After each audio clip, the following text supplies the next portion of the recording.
할렐루야. 이 시간 주의 영광의 박수로 열겠습니다. 함께 말씀 보겠습니다. 말씀은 사도행전입니다. 사도행전. 자, 사도행전 강의를 다시 한 3주, 4주 만에요. 사도행전 강의를 다시 시작합니다. 사도행전 25장. 사도행전 25장 1절에서 12절까지의 말씀입니다. 사도행전 25장 1절에서 12절까지의 말씀, 신약성경 231쪽에 있습니다. 사도행전 25장 1절에서 12절까지의 말씀, 한 절씩 교독할 때 제가 먼저 25장 1절을 받들어 읽겠습니다. 제가 좀 장기침이 있습니다. 여러분 양해해 주시기 바랍니다. 자, 사도행전 25장 1절 받들어 있습니다. 베스도가 부임한 지 3일 후에 가이사랴에서 예루살렘으로 올라가니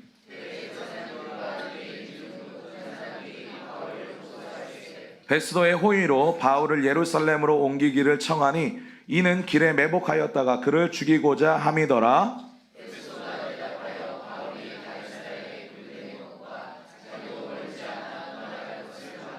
또 이르되 너희 중 유력한 자들은 나와 함께 내려가서 그 사람에게 만일 옳지 아니한 일이 있거든 고발하라 하니라.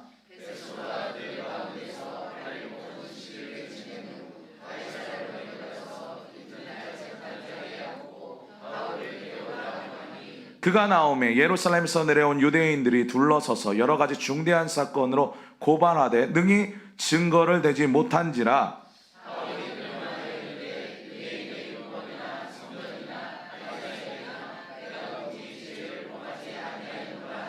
베스도가 유대인의 마음을 얻고자 하여 바울더러 묻되 네가 예루살렘에서 올라가서 이 사건에 대하여 내 앞에서 신문을 받으려느냐?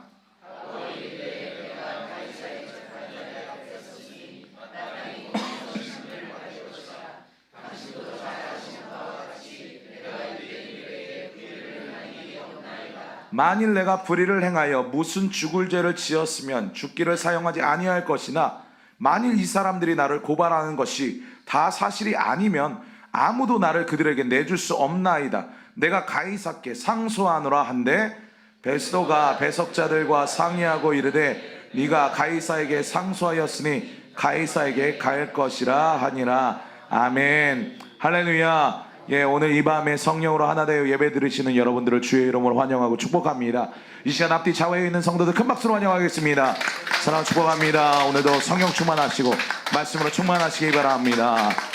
이 시간 말씀과 기도하기를 힘쓰는 여러분에게 말씀의 은혜와 기도 응답의 역사가 있기를 주의 이름으로 축원합니다. 자, 우리가 한 3주 동안 사도행전을 안 보다가 이제 4주째 돼서 다시 재개하게 되기 때문에 지난번 설교를 약간 우리가 좀 생각해 봐야 될 것 같습니다. 자, 3차 전도 여행을 끝내고 이 예루살렘으로 돌아온 바울은 성령께서 경고하신 대로 예루살렘에서 많은 혹독한 이 환난을 겪게 되죠. 유대인들의 오해를 받는데 어떤 오해를 받았습니까? 어떤 오해를 받았어요? 할례받지 않은 이방인들을 데리고 성전에 들어가서 거룩한 성전을 더럽혔다는 이런 오해를 받습니다. 그래서 성전 모독죄로 갑자기 사람들에게 몰려서 집단 폭행, 린치를 당해서 죽을 뻔해요. 그리고 간신히 로마군의 개입으로 살아났는데 이 바울의 대적들이 끝까지 바울을 포기하지 않고 어떻게 합니까? 어떻게 했어요?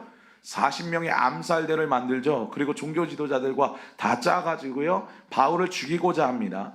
근데 이 소식을 하나님의 은혜 가운데서 이 바울과 로마군이 알게 됐죠. 거기다 바울이 로마 시민권자인 것이 알려져서 결국은 아주 특별한 대우를 받으면서 예루살렘에 주둔하고 있던 로마 병력의 반 이상이 동원되어서 바울 한 사람을 호위하면서 어디까지 갑니까? 어디로 갈게요? 기억나십니까? 가이사랴로 갑니다. 가이사랴로 이송시킵니다. 그 당시 고대 팔레스타인 지역의 중심 본부가 어디였냐? 로마 제국의 본부가 어디였냐? 이 가이사랴였습니다. 행정 중심지였어요.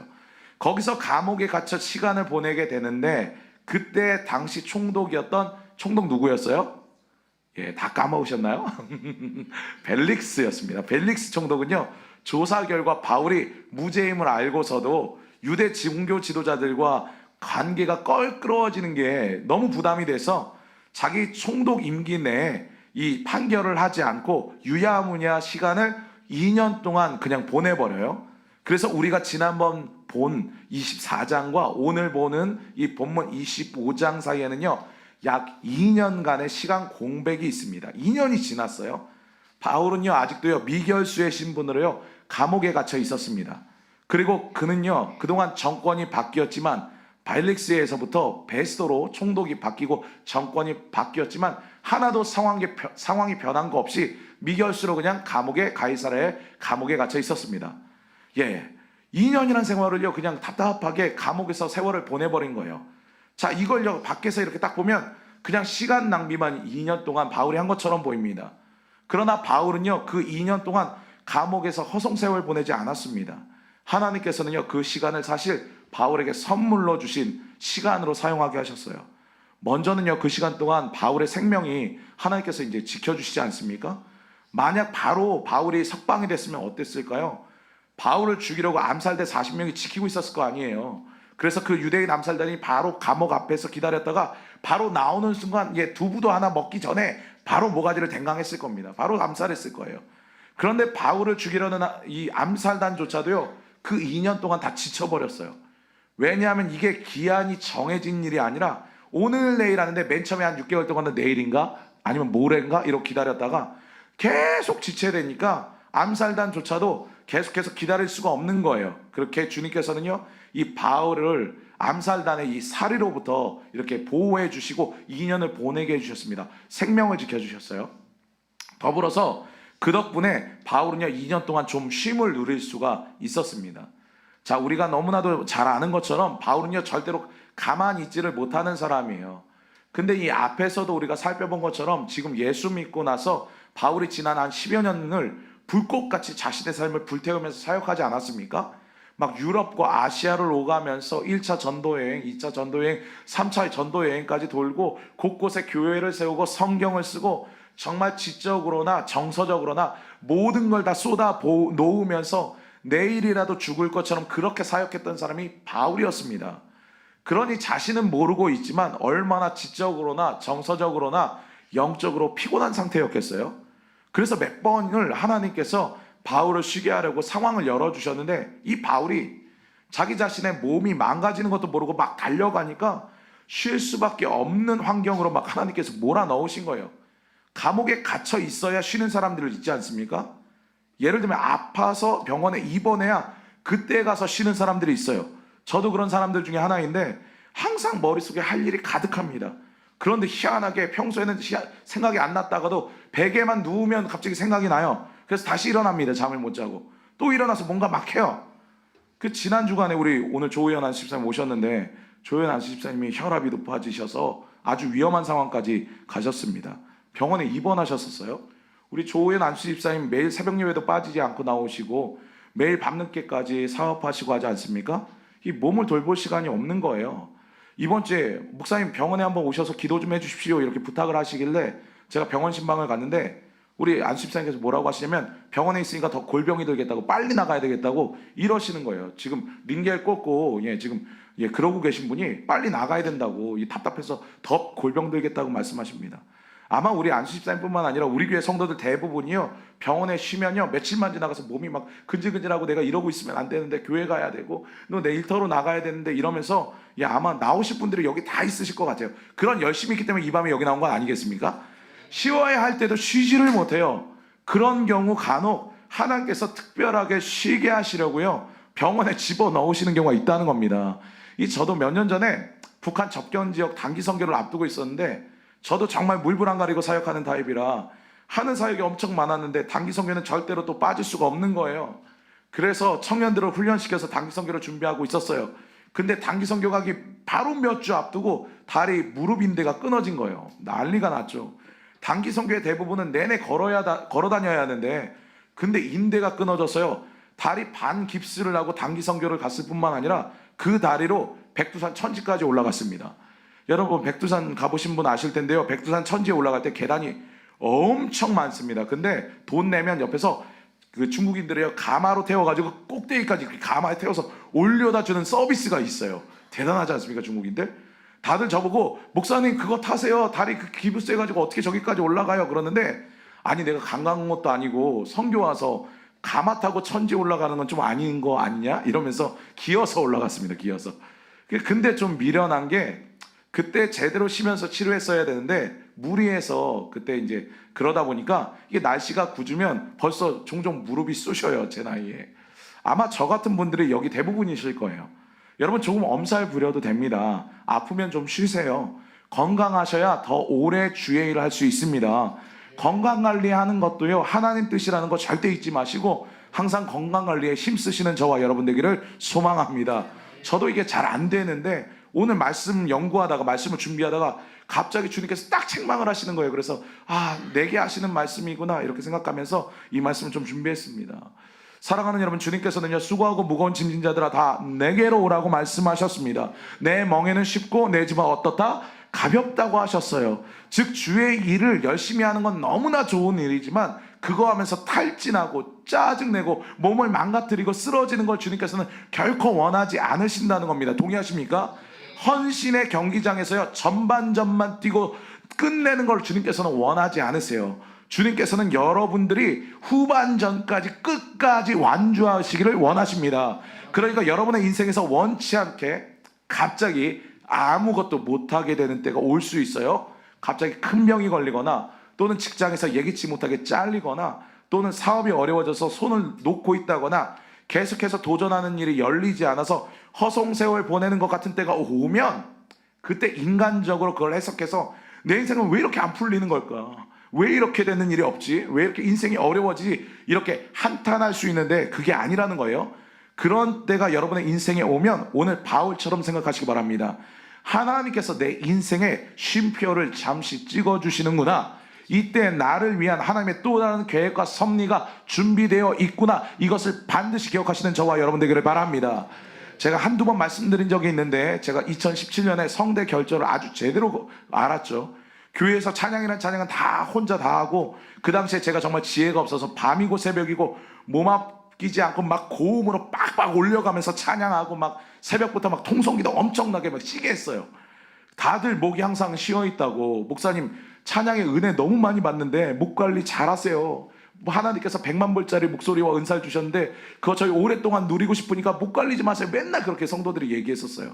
근데 그렇게 걱정해주는 성도들도 있었고 사전에 여러 위기를 감지해야 할 만한 사인들도 있었는데 하나님께서 미리 알려주셨는데도 불구하고 에이 나는 성대가 강하니까 괜찮아 이러면서 마구 쓰다가요 성대 결절이 온 거예요. 병원에 갔더니 수술해야 되고 수술 이후에는 설교는 할 수 있을지 모르지만 찬양하는 것은 어려울 거다 이렇게 얘기했습니다. 내 목회 반은 설교고 반은 찬양인데 목회 생명이 여기서 끝나나 이렇게 생각했습니다.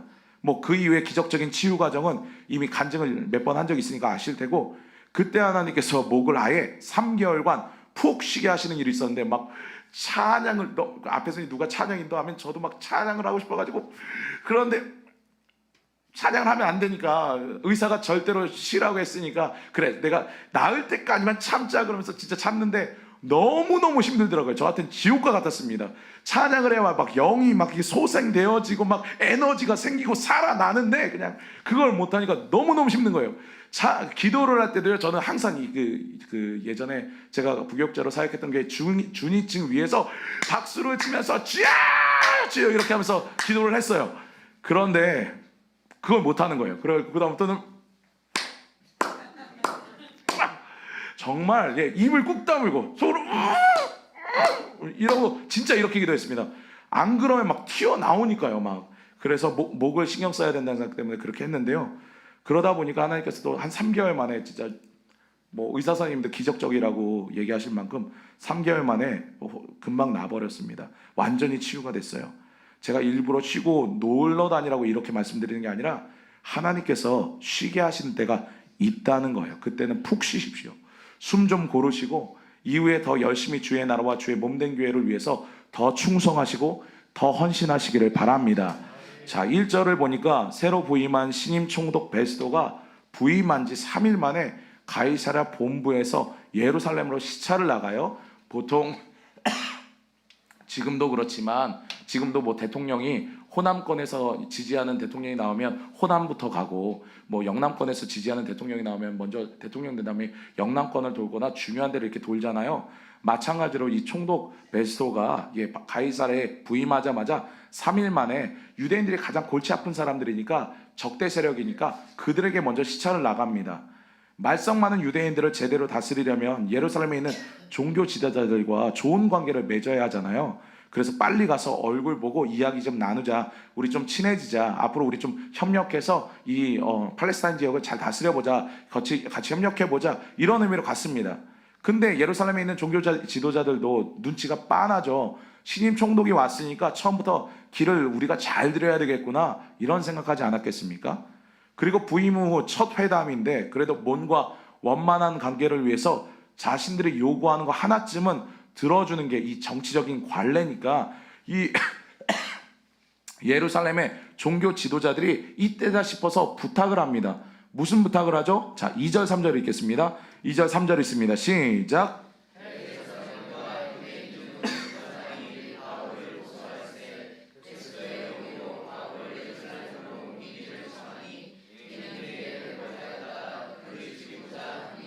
아멘. 자, 지금 뭐라고 한 겁니까? 회담 자리에서 바울 이야기를 딱 꺼낸 거예요. 바울이란 자를 예루살렘으로 다시 옮겨달라. 그러면 어떻게 하려고 하는 속셈이에요? 예루살렘으로 오는 호송길을 미리 매복했다가 그를 죽이고자 했어요. 어쩜 그렇게나 2년 전이나 지금이나 똑같은지 아주 지금 예루살렘 종교 지도자들이 베스도를 초반부터 압박을 하고 있습니다. 사실 베스도가 아무리 총독이라지만 결국 그 지역의 치안이 불안해지면 자신의 앞으로의 정치적 입지나 출세에도 좋을 게 없잖아요. 그러니 그들의 요구를 무시하기는 참 어려운 일입니다. 그런데 이 베스도도 대단한 사람이에요. 호락호락하지 않습니다. 함께 4절 말씀이 있습니다. 4절 읽겠습니다. 시작.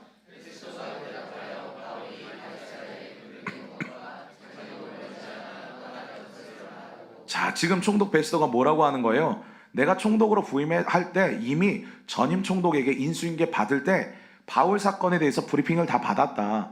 그리고 이게 얼마나 민감한 사건인지를 나도 조금 조사해보고 알았다. 뭐 이런 이야기를 하는 겁니다. 총독 베스도도요, 전임 총독이었던 이 벨릭스로부터 이 바울 사건에 대해서 브리핑을 받았을 때 도대체 왜 이걸 해결 못하고 있나 이렇게 의아해했을 거예요. 그런데 자세히 살펴보니까 사건 파일을 보니까 객관적으로는 분명히 바울이란 자가 무죄인데 그냥 풀어주면 정치적으로 너무나 예민한 뜨거운 감자인 거예요. 즉 벌집을 건드리는 것과 같다. 건들지 말아야 되겠다. 이 결론을 내린 겁니다. 그렇다고 바울에게 형벌을 내리자니 이것도 로마 시민권자이고 풀어주자니 유대인들이 들고 일어날 거고 정말 이러지도 못하고 저러지도 못하는 너무나도 어려운 상황인 거예요. 그래서 전임 총독인 벨릭스가 여우같이 2년 동안이나 끌다가 베스도에게 딱 이렇게 넘겨준 거 아닙니까? 근데 지금 예루살렘의 종교 지도자들이 이 베스도와 첫 회담 때 요즘 젊은이들 말로 빅딜을 딱 해버린 거예요. 굉장히 난처한 상황입니다. 그래서 베스도가 4절 5절에 나오는 것처럼 그러지 말고 너희들이랑 나랑, 지금 예루살렘에서 얘기가 나눠지고 있잖아요. 너희들이랑 나랑 같이 가이사랴로 내려가자. 바울을 예루살렘으로 데려오기는 지금 예민하니까 너희들이 나랑 같이 내려가서 재판하자. 그럼 뭔가 좋은 일이 벌어지지 않겠냐? 이러면서 이야기를 한 겁니다. 2년 전이랑 똑같은 상황이 지금 또 벌어진 거예요. 근데 유대 종교 지도자들이 그 말을 듣고 다시 변호사를 사서 가이사랴로 따라 내려갑니다. 그렇게 이번에는요, 이전에는 총독 벨릭스였는데 이번엔 총독 베스도가 심판대에 앉고 재판을 시작해요. 자, 내용을 보면 그냥 2년 전이랑 똑같습니다. 7절에 보면 증거는 없는데 기분이 나쁘다는 거예요. 굳이 찾자면 기분 상해죄다. 바울은 그래서 그를 죽여야 된다, 잡아들여야 된다, 우리가 데리고 가야 된다, 이 얘기를 하고 있습니다. 그래서 그걸 보면서 바울이 자신의 무죄를 변호해요. 8절에 내가 성전이나 가이사 앞에 도무지 죄를 범하지 않았다, 이렇게 변호합니다. 아주 심플하죠. 그러니까 베스도가 지금 매우 갈등을 하게 된 거예요. 그래서 베스도가 유대인의 마음을 얻고자 9절에 보니까 바울에게 부탁을 합니다. 지금 총독이 죄인된 신분인 바울에게 부탁을 해요. 바울, 네가 예루살렘에 올라가서 재판을 받아주면 안 되겠냐, 이렇게 얘기하는 거예요. 지금 죄인이라는 사람에게 일해주면 안 되겠냐 그러면서 부탁을 총독이 해요. 왜냐하면 정치적인 상황을 생각해보면 유대인들의 부탁을 들어주고 싶은데 그렇다고 억지로 바울을 보냈다가는 나중에 로마 시민권자의 권리를 지켜주지 않은 이 범법 행위가 감사팀에 의해서 발견될 거기 때문에 어떻게든 합법적인 명분을 만들어야 했습니다. 그래서 그 명분을 어떻게 만들었냐? 바울이 자의로 갔으면 하는 거예요. 그래야 모든 것이 풀립니다. 그래서 바울에게 부탁을 한 거죠. 여러분, 지금 얼마나 이 베스도가 비겁합니까? 이전에 총독이었던 벨릭스도 그렇지 않습니까? 어떻게 해서든지 본인이 책임을 지지 않으려고요, 사람의 목숨 따위는요 안중에도 없어요. 이게 세상 권력자들의 비겁함입니다. 사람들 눈치만 보고 있어요. 그러나 바울은 당당합니다. 아니면 아니고 기면 긴 거예요. 왜냐하면 이 사람은요, 바울은요 정치적인 사람이 아니라 어떤 사람이었어요? 영적인 사람이었어요. 진실하니까 바울에게는 힘이 있었습니다. 당당했어요. 사랑하는 여러분, 이 시간 저와 여러분 또한 바울과 같이 세상에서 당당하고 말에 힘이 있는 진실한 사람들 되시기를 축복합니다. 진실한 자가 힘이 있습니다. 동의하십니까? 거짓을 말하면 어떻게든 궁지에 몰려요. 요즘 정치권에서도요, 미국이 우방인 우리나라를 도청했다는 이 기밀이 어이없게 밝혀지게 돼서 얼마나 곤욕을 겪고 있습니까? 또 민주당 작년 전당대회 때 모 캠프에서 국회의원들하고 대의원들에게 돈 뿌린 게 또 어이없게 밝혀졌잖아요. 다 그냥 어이없게 전혀 예상치 않은 방법으로 밝혀졌잖아요. 결국 거짓을 계속 숨길 수가 없다는 거예요. 하지만 진실한 자는 당당합니다. 이것이 어찌 정치권만 그렇겠습니까? 우리의 삶에서 모든 것이 다 그렇죠. 그러니까 다시 한번 간절히 바라기는요, 저와 여러분 모두가 항상 진실한 하나님의 사람들 되시기를 축원합니다. 자, 그렇게 지금 정치적인 권모술수로 책임을 회피하고 있는 로마 총독 베스도의 제안은요, 바울이 당당하니까 꿀릴 게 없으니까 딱 한 번에 거절합니다. 10절 11절을 보니까요, 난 불의한 일이 없다. 내가 만약 진짜 불의한 일이 있다면 나를 죽여라. 좋다. 죽여라. 이렇게 말하고 있습니다. 그러니까 내가 죄를 지었다는 것을 입증하지 못하면 나를 고소할 수 없다. 이 얘기를 하면서 마지막에 중요한 포인트 하나를 딱 날립니다. 이게 말 그대로 신의 한 수인데 11절 읽겠습니다. 11절 읽습니다. 시작.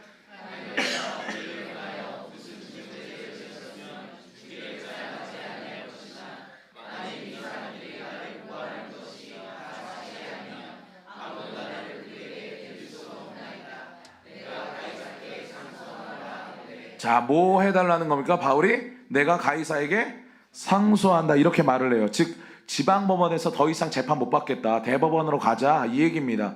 여러분, 대법원은 어디에 있어요? 로마에 있어요. 가이사가 있는 로마에 가서 재판받겠다 이렇게 이야기를 하고 있는 겁니다. 여러분, 바울은 우리가 잘 아는 것처럼 로마를 향한 하나님의 비전이 있었습니다. 아마 처음에는요, 자신이 왜 예루살렘에서 이런 고난과 핍박을 당하는지 이해하지 못했을 거예요. 아마 예상하기로는 자신이 로마 시민권자인 것으로 인해서 로마군의 호의를 받고 이 가이사랴로 이송되고 그러는 과정 가운데서 이게 생각지 않게 예상과는 다르게 어떻게 움직이고 있네, 이걸 깨닫게 되면서 하나님의 뜻을 그때 알았던 것 같습니다. 그래서 2년 동안 감옥에서 있는 동안 많은 생각을 했을 거예요. 자신이 이렇게 여태까지 살펴보니까 그 어떤 총독도 유대인들의 여론을 무시하고 자신을 풀어줄 수는 없다는 것을 일단 알았어요. 그럼 여기서 애매모호하게 오해를 받아서 죽는 것이 하나님 뜻인가? 그건 분명히 아닐 것이다. 그렇다면 이런 상황에서 예루살렘으로 가면 분명 죽을 테니 그건 하나님의 뜻이 아니고, 그럼 다른 방법이 뭐가 있을까? 이거를 기도했겠죠. 그래서 어떤 방법이 있을까 고민을 하면서 기도했는데 상황이 점점 로마로 가는 것이 가장 최선이라는 것을 깨닫게 됩니다. 그래서 바울이 기다렸다는 듯이 얘기한 거예요. 내가 가이사에게 가서 재판을 받겠다. 기가 막힌 수죠. 성령이 주시는 지혜였습니다. 바울 개인으로 봐도 자신에게 지금 닥친 위기를 돌파할 수 있는 가장 확실한 방법은 이 방법밖에 없었을 뿐만 아니라 그 당시 제국의 심장부, 세계의 중심인 로마로 가서 하나님께서 주신 그 비전을 실행할 수 있는 기막힌 일석이조의 지혜가 바로 이거였어요. 함께 사도행전 19장 21절 말씀 읽어보겠습니다. 사도행전 19장 21절 있습니다. 시작.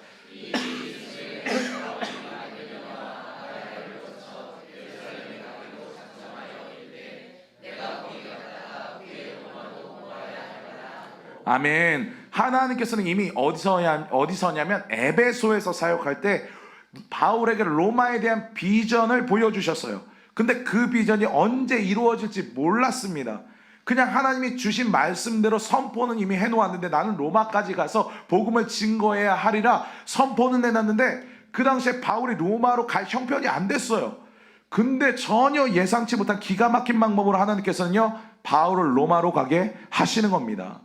저는 이 바울의 상황을 보면서 바울이 미래를 알았던 게 아니잖아요. 바울은 성령 충만한 사람이지만 그냥 내일 일은 날 몰라요 이러면서 그냥 하루하루 하나님 뜻에 민감해서 반응하면서 살지 않았습니까? 근데 막 뒤죽박죽 어디로 어떻게 인도하실지 모르는 인생사 가운데서 하나님께서는 분명하게 하나님의 뜻을 이루어가고 계시다는 겁니다. 바울에게는 지금 인생의 폭풍과 같은 상황이었는데 하나님께는요 폭풍이 아니었어요. 하나님의 관점에서는요 그의 인생의 폭풍이 로마로 가는 가장 빠른 순풍이었습니다. 그러니 여러분 인생의 폭풍과 같은 상황이 오더라도 절대로 낭망하거나 혼란스러워하지 말기 바랍니다. 우리에게는 혼란이지만요 하나님께는 결코 혼란이 아니에요. 우리 믿음의 사람들의 인생은요 절대 카오스란 혼란이란 없는 줄 믿습니다. 하나님께서 반드시 그 길을 잡고 소망의 항구로 소원의 항구로 여러분을 인도하실 것입니다. 지금 정말 앞길이 막막하고 도대체 내 인생이 어디로 가고 있는가 이런 생각이 든다면 그냥 하나님께 맡기세요. 오히려 내 뜻대로 잘 돌아가고 있으면 그게 오히려 이상한 겁니다. 그러면 오히려 긴장하셔야 돼요. 왜 이렇게 일이 잘 풀리지? 그럼 오히려 긴장하셔야 된다는 거예요. 안 풀리고 있는 게 정상이에요. 지금 내 계획대로 안 되고 내가 원하는 대로 내 인생이 안 되기 때문에 우리가 이렇게 겸손히 하나님 앞에 나와서 기도하고 있는 건 아닙니까? 이 시간 하나님께 온전히 맡겨드리는 저와 여러분 되기를 바랍니다. 그러면 하나님의 손이 우리를 반드시 이끌어 가실 거예요. 이 시간 우리의 인생이 내가 원하는 대로 되지 않아 낙심하고 힘드신 분들 오늘 말씀을 기억하셔서 힘을 내시고 하나님의 놀라운 섭리를 믿으시기 바랍니다. 하나님께서 반드시 여러분의 그 겸손한 기도를 통해서 간절한 기도를 통해서 절절한 그 기도를 통해서 여러분이 생각하지 못한 드라마틱한 방법으로 소망의 항구로 소원의 항구로 여러분을 인도하여 주실 줄 믿습니다. 이 시간 그 믿음 가지고 오늘도 기도하시는 저와 여러분 되기를 바랍니다. 함께 찬양하고 기도하겠습니다. 주가 보이신 생명의 길 찬양하고 기도하겠습니다.